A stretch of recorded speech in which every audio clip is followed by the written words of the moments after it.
My music video didn't really develop or challenge the forms or conventions of real music videos. This was due to the conventions of indie folk music videos being so broad and hard to define. This means that the genre is quite often open to interpretation and often it's too varied to pinpoint. Instead of challenging forms or conventions, I matched them. I attempted to recreate what the audience would be expecting to see when watching a traditional indie folk music video.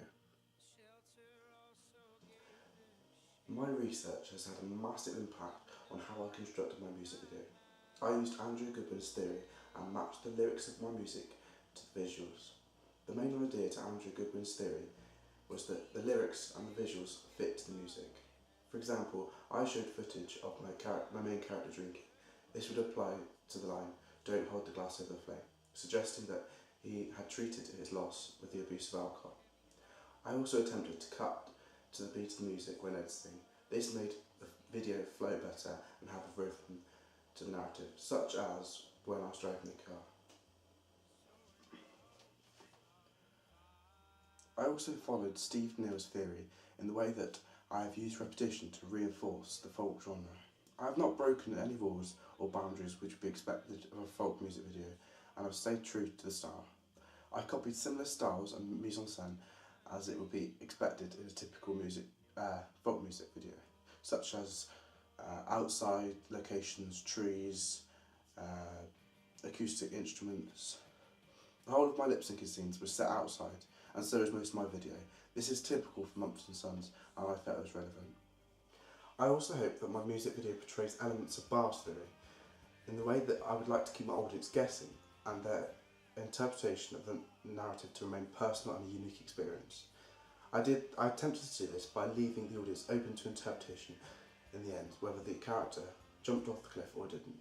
Throughout the video, I left subtle clues and did not give away the whole story. I did, however, not use some techniques, such as voyeurism, as I felt it would be inappropriate and displaced. Voyeurism is mainly an aspect used in pop and rap music videos, so in a folk music video it wouldn't make sense. Voyeurism is rarely used in indie music. If I'd used voyeurism in my folk music video, it would have been seen as deviant and breaking the conventions of real music videos. I feel that my treatment was a good representation of how my narrative was going to play out. Mumford & Sons are a well-established band, and I feel that a music video with a strong narrative perspective will not negatively affect that image. Mumford & Sons do not need to be the focus in the music video, as everyone already knows what they look like and their band image has already been created. I also took a similar approach when constructing my digital app as of that I did for my music video. I did not attempt to challenge conventions or forms which were expected. Instead, I tried to match them. When constructing my digipack, I almost mirrored the style of a folk digipack. I also used similar footage as my real music video, like what you expect from your music video footage.